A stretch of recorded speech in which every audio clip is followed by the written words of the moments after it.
학개서에 대해서 말씀을 드릴까 합니다. 학개서를 이해하려면은 그 앞에 에스라서를 서론적으로 좀 읽어야만이 알아야만이 학개서를 이해할 수가 있는데, 에스라서에 대해서 조금 소개를 드리고 그 다음에 학개서를 말씀드리겠습니다. 이스라엘 백성들에게는 하나님이 세운 선지자들이 있었습니다.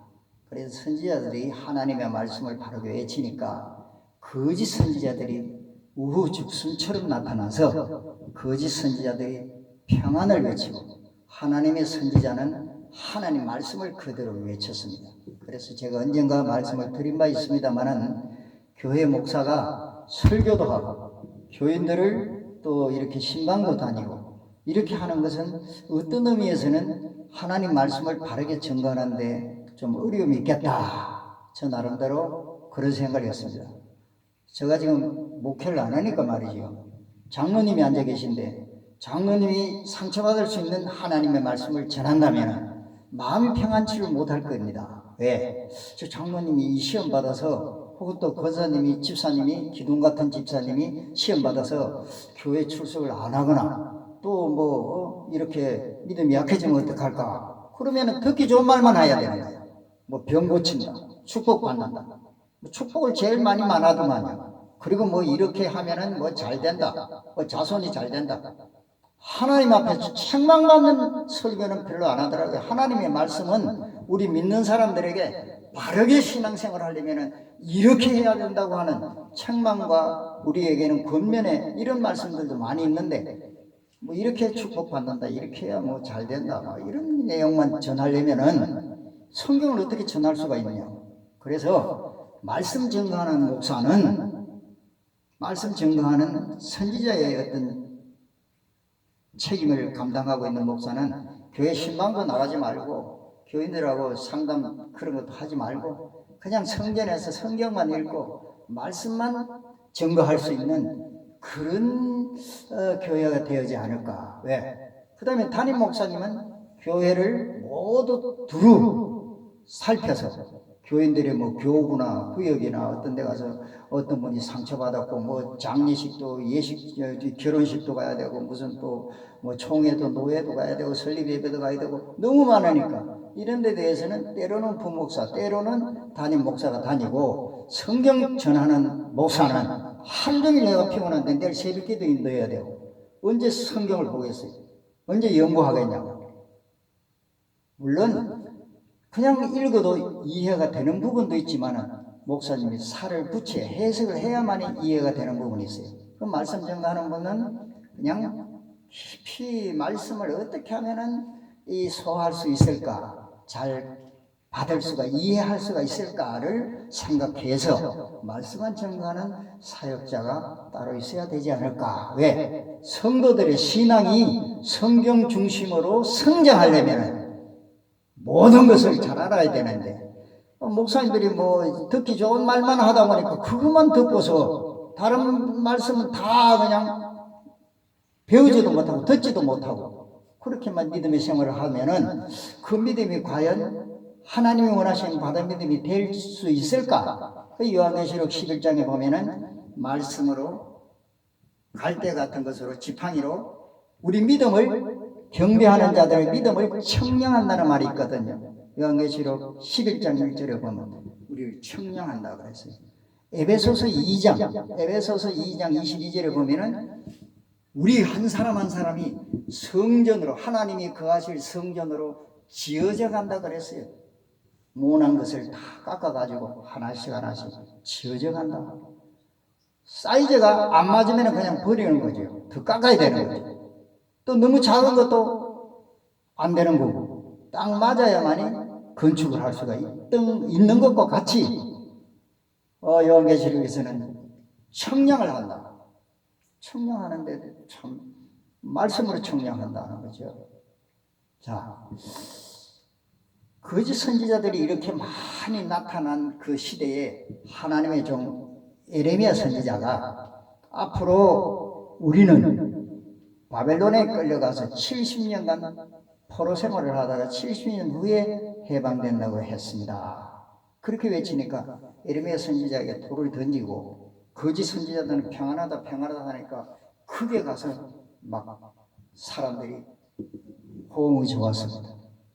그리고 나서 세월이 흘러서 바벨론 나라가 쳐들어와서 이스라엘 백성들을, 유대 백성들을 다 끌어가 버렸어요. 70년이 되어서 고레 서왕으로부터 해방령이 내려서 고국에 돌아왔습니다.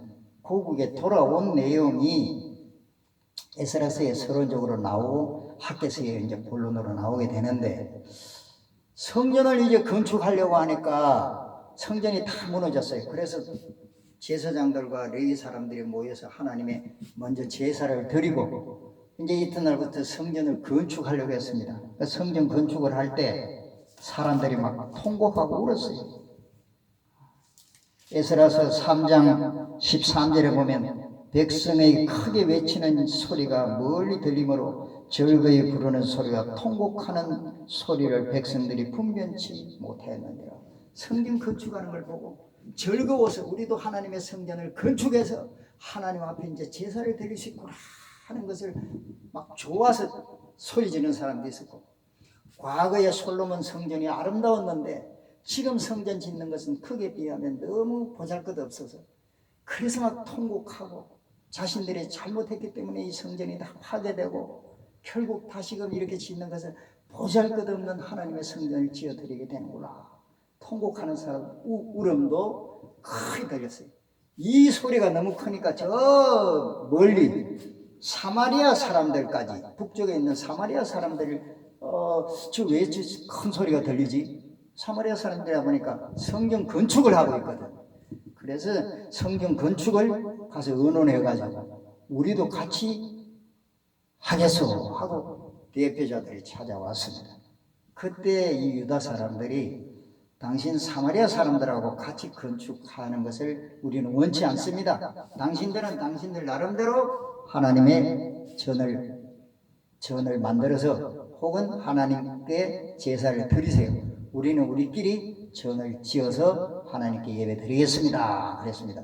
왜 유대인들이 이 북쪽에 있는 이스라엘 사람들과 성전을 같이 안 짓느냐, 안 짓겠다고 했느냐 하는 문제는 참 복잡한 내용이지만은, 북쪽 이스라엘은 여로보암이 초대왕으로서 쭉 내려가다가 아수르에게 먼저 망했습니다. 아수르가 군대가 점령해가지고 군인들을 그냥 막 부녀들을 겁탈해가지고 아기를 낳았어요. 그 아기들이 다 혼혈족이에요. 그냥 아버지는 아수르 사람이고 어머니는 유다인, 이스라엘 사람이고, 그러니까 아버지의 신앙도 이어받고 자녀들이 어머니의 신앙도 이어받고 이렇게 해서 짬뽕 신앙이 되어버렸습니다. 그리고 아수르 백성들이 와서 그냥 이스라엘에 막 흩어져서 생활을 해버렸어요.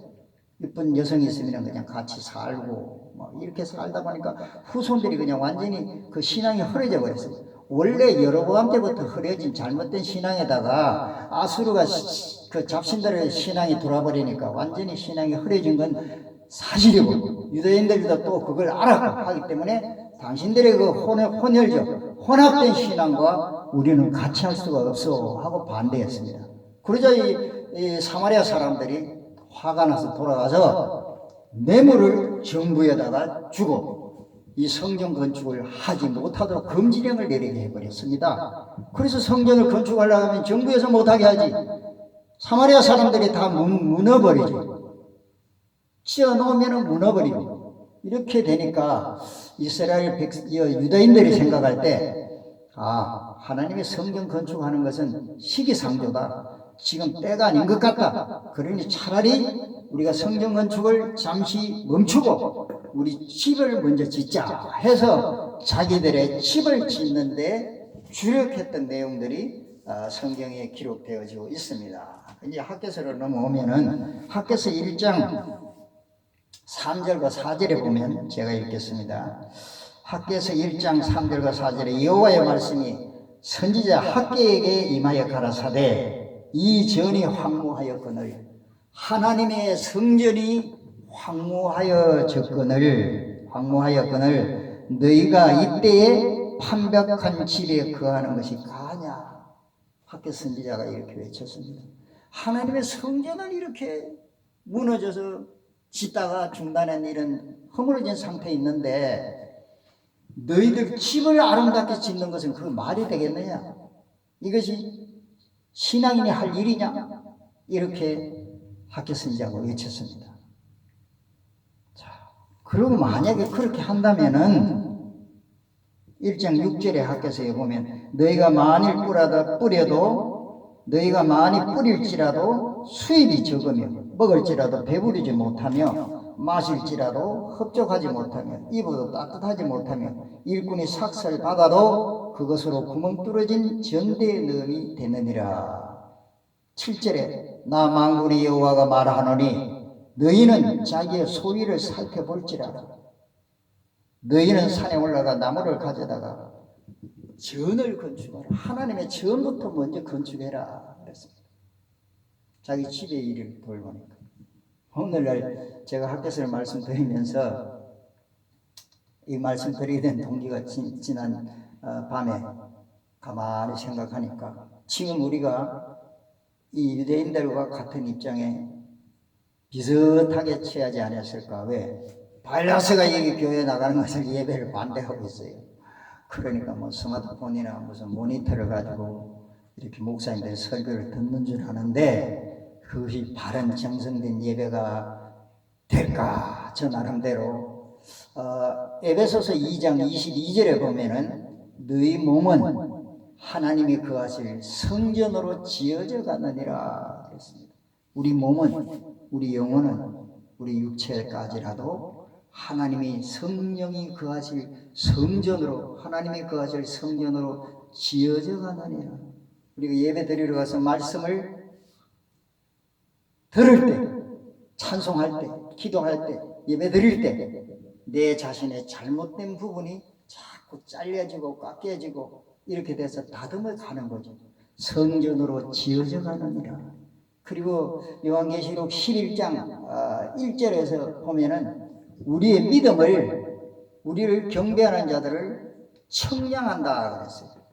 건축할 때에 벽돌이 너무 커도 안 되고 작아도 안 되죠. 다 버리고 똑같은 사이즈를 쌓는 것을 우리가 잘 알고 있습니다. 창틀도 그렇잖아요. 한쪽에 규격이 안 맞으면 문이 잘 열리고 닫히지 않아요. 똑같은 게 아니면 다 버립니다. 짧아도 버리고 길어도 안 되고.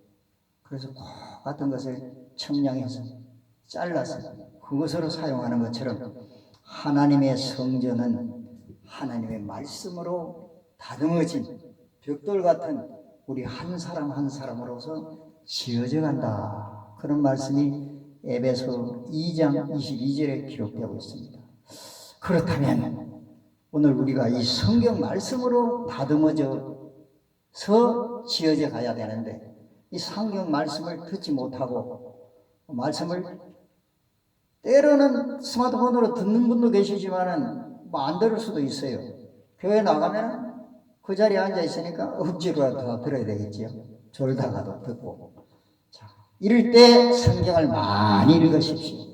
그럴 때 유튜브도 많이 보시고, 유튜브를 다 보는 것도 아니라 거짓 선지자들이 많다 그랬으니까 거짓된 성경지에 아닌 내용들도 많이 있을 테니까 그 중에서 가려서 성경 본문을 많이 읽고 그 다음에 성경을 들어보면 설교를 찾아보면은 아마 좋은 설교, 하나님의 말씀 중심의 어떤 의미의 설교를 많이 들을 수가 있을 것입니다. 그래서 그런 방송 설교를 많이 들으시고 내 부분을 하나님의 말씀으로 내가 깎여지고 다듬어져서 하나님의 전이 되시길 주님의 이름으로 축원합니다. 학교 선지자는 그렇게 외쳐서 성전을 나중에 물론 그 뒤에 이야기는 뒤에 성경을 학교에서 읽어보시고 잘 알겠습니다만 오늘 말씀을 이것으로 마치겠습니다만 학교 선지자의 그런 외침을 통해서 또 왕이 그 고레스 왕으로부터 이스라엘 유대인들이 고국에 돌아가서 성전을 건축할 수 있도록 허락해 준 그 서류를 발견하게 되고 그래서 허락을 해줌으로 말미암아서 이스라엘 백성들이 그 유다인들이 성전을 완공하게 되고 결국 사마리아 사람들한테도 공문을 보내서 그걸 막지 마라 그렇게 해가지고 성전을 완성했던 내용들이 기록되고 있습니다. 하나님은 우리 마음의 성전을 건축하게 하기 위해서 온갖 여러 가지 말씀으로 동원을 하고 있습니다. 전도자들을 통해서. 근데 여기에 마귀가 방해한다고 해서 그것이 성전이 완성되지 않을 경우는 없지만은, 그러나 우리가 이런 시기에 성경을 많이 읽음으로써 내 마음속에 하나님의 성령이 거하시는 전이 되시기를 주님의 이름으로 축원합니다. 오늘 여기까지 말씀드리겠습니다.